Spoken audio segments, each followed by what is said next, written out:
I actually had to modify this script a little bit because the subject of elitism is a little bit back and forth, because some people use it as an accusation, and to where it becomes like a negative association where, like, let's say a minimum wage job requires a bachelor's degree, that would be considered elitist, because why do you require a bachelor's degree for a minimum wage job?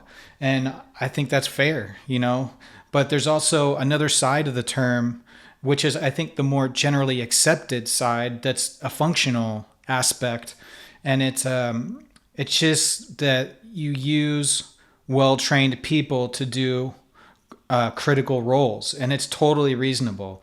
So what ends up happening is that the reasonable aspect of the definition gets overrun by the more political, short-sighted aspect, which honestly is a reasonable use of the definition. I just don't think the definitions cover well the accusational side of elitism. So I had to redo the script because I wasn't getting this separation apart, across. So if there's some confusion in the video, it's because of that. It's because of that. So I did my best. So I actually do think there needs to be respect for people who spend years to study disciplines and become specialists and experts.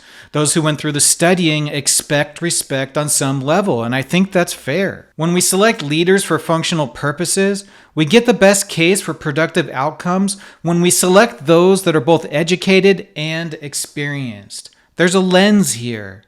Educated with experience, educated with no experience, not educated but with experience, not educated and no experience. I'm not going to just sit here and pretend that somebody that is educated with experience isn't a better option to lead for the best chances of productive outcomes than a person who has no education and no experience. In some cases, some people just accuse those who have done the work as being elite as if it was somehow a bad thing. It's not fair, and it fails to respect the work that they've done. And we shouldn't entertain the mentality that preserving productive outcomes has anything to do with egalitarian ideals. Is the situation one of critical functionality, or is it non-critical and unnecessary? We can include non-educated, non-experienced people all day long when the situation is non-critical and unnecessary. We could talk forever about whether it's better to be educated with no experience or not educated but with experience. Many people do online. I just don't see the purpose of trying to include people that aren't educated and experienced when dealing with critical functionality. I don't see it. I understand pragmatically school costs money, and that favors those with money straight out of the gate. I do acknowledge at the moment the world is a very unfair place. So we need to make access to schooling easier, not be inclusive in functionally critical roles just to be inclusive. People that are part of groups where they're just anointed into the group or born into the group, that's exclusivity, and in my mind, the detrimental kind of elitism people should be suspicious of. Not the kind where experts make their way into critical roles after earning their way up through years of training. Let's talk about elitism in other contexts.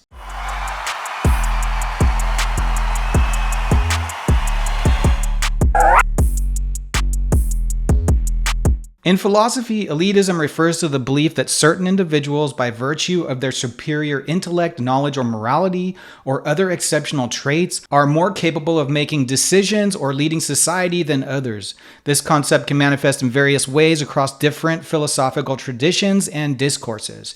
Here's an overview of how elitism plays out in different philosophical contexts. Plato's philosopher king. One of the most famous examples of philosophical elitism comes from Plato's Republic. In his ideal society, philosopher kings, individuals with superior knowledge and wisdom, are best suited to govern the city-state. Plato believed that most people are driven by their appetites or emotions, and only a few possess the rational abilities necessary to make wise and just decisions. This hierarchical view of human capacities places intellectual elites in a position of authority, arguing that they are better suited to rule than the average person. Aristocratic elitism. Aristocratic elitism is tied to the belief that certain people are born with superior qualities, whether it be terms of virtue, character, or intelligence. That makes them natural leaders. Thinkers such as Aristotle often spoke of the best people as having special claim to rule or lead because of their virtue and wisdom. Aristocracy, in this sense, refers not merely to hereditary class, but to ruling class of individuals deemed superior in moral or intellectual capacities. John Stuart Mill's intellectual elitism. John Stuart Mill, in his writings on utilitarianism and liberty, he distinguished between higher pleasures, those of intellect, philosophy, art, and culture, and lower pleasures, physical or base desires. While Mill was a defender of democracy, he also believed that more educated or cultured individuals should have greater influence in the society because they are better equipped to understand and pursue the common good. Meritocracy versus elitism. In modern political philosophy, debates surrounding meritocracy often intersect with discussions on elitism.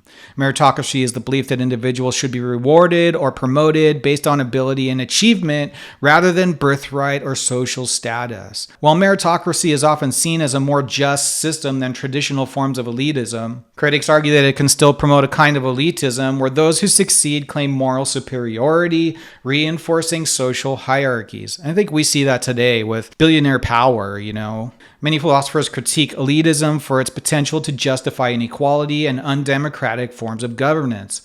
For instance, Jean-Jacques Rousseau criticized elitist forms of government, believing that political authority should rest in the general will of the people. Marxist philosophy also critiques elitism, especially in the context of class struggle, arguing that social hierarchies based on economic and intellectual distinctions serve to perpetuate oppression. Existentialist philosophers like Sartre and Camus rejected elitist views in favor of emphasizing individual freedom and responsibility. For them, every individual must create their own essence through actions and no external authority. This anti-elitist perspective affirms the dignity of each person as a free agent capable of shaping their own destiny. In philosophy, elitism can be seen in arguments for intellectual or moral hierarchies where certain individuals or classes are believed to possess superior capabilities that justify their leadership. However, elitism is also heavily critiqued by philosophers who emphasize equality, democracy, or individual autonomy. The tension between elitism and egalitarianism continues to be a central debate in philosophical and political discourse.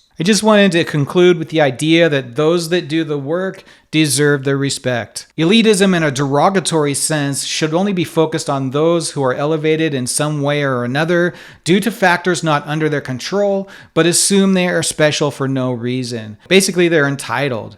Respect educated and experienced people.